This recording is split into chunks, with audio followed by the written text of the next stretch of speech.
बच्चों, आज हम लोग अपनी क्लास में एम.एस. सुब्बालक्ष्मी का सबक का जो बचा हुआ हिस्सा है उसका मतालिया करेंगे।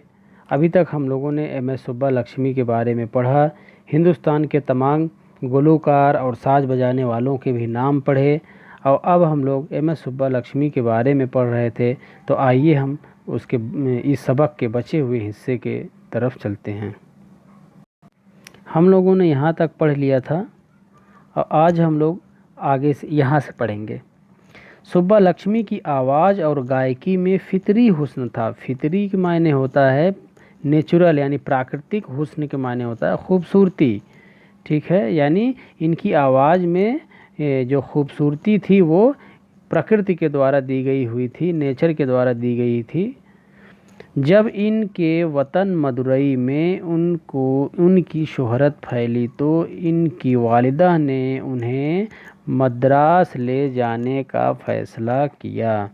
जब ये मदुरई की रहने वाली थी, मदुरई में इन्होंने ढेर सारे गाने गाए और जब वहाँ फेमस हो गई, शोहरत इनकी खूब फैल गई, तो इनकी वालिदा ने यानी इनकी माँ ने इन्हें कहाँ ले आया? मद्रास ले आया। मद्रास क्या है? आज का जो चेन्नई है, तमिलनाडु की जो कैपिटल है, इसका बदला हुआ नाम मद्रास है। तो इनको मद्रास ले आया गाना गवाने के लिए, ताकि दूर दराज के लोग भी इनकी सलाहियत से आगाह हो सके। यानी ये जो इतना अच्छा गाती हैं, दूर दराज के लोग भी इनको सुन पाए। इस ज़माने में स्टेज पर औरतों के गाने का रिवाज नहीं था। ये जिस ज़माने की बात हो रही है, उस ज़माने में स्टेज पर औरतों का गाना अच्छा नहीं माना जाता था। तो लोग उसे मायूब समझते थे। यहाँ लफ्ज़ आया है मायूब। मायूब के मायने होता है बुरा, खराब। यानी लोग उसे मायूब समझते थे, यानी कि बुरा समझते थे स्टेज पर औरतों का गाना। लेकिन सुब्बालक्ष्मी ने इस रवायत को तोड़ने का इरादा कर लिया। सुब्बालक्ष्मी ने इस इरादे को तोड़ने का वादा कर लिया और स्टेज पर अपने फ़न का मुज़ाहिरा करने की ठान ली। यहाँ लफ्ज़ आया है मुज़ाहिरा।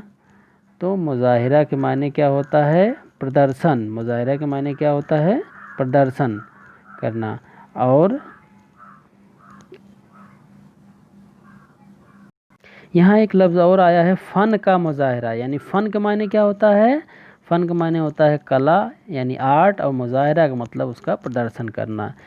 तो स्टेज पर अपने फ़न का मुज़ाहिरा करने की ठान ली। उन्होंने स्टेज पर गाने के लिए ठान लिया, सोच लिया। सुनने वाले मशहूर हो गए। यहाँ लफ्ज़ आया है मशहूर। मशहूर के मायने क्या होता है? ये मशहूर फेमस वाला नहीं है, प्रसिद्ध वाला नहीं है। ये इस मशहूर के मायने होता है मुब्तला हो जाना, यानी खो जाना। तो सुनने वाले मुब्तला हो जाते थे, यानी मशहूर हो जाते थे। बहुत जल्द सुब्बालक्ष्मी ने अपनी सलाहियत का लोहा मना लिया, यानी अपनी खूबी का लोहा मनवा लिया। सब उनको मानने लगे कि अच्छा ये गाने लगी, और इनके हुनर की खुशबू हर तरफ फैल गई।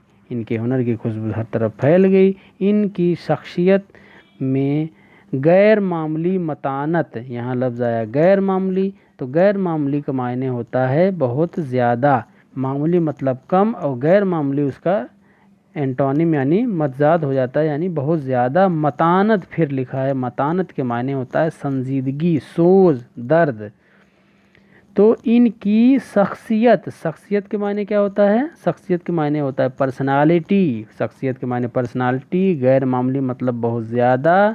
मतानत के मतलब संजीदगी, यानी दर्द, यानी सोज।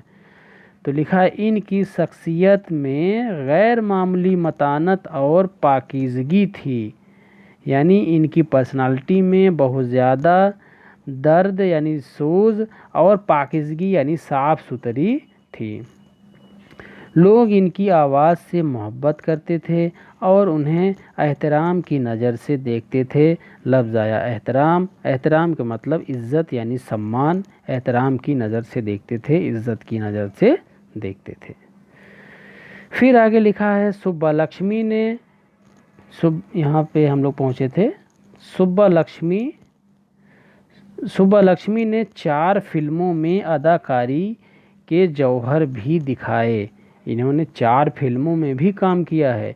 इनकी पहली फिल्म सेवाए सदनम 1938 में आई। इन्होंने पहली फिल्म में कब काम किया था? 1938 में। और इस फिल्म का नाम क्या था?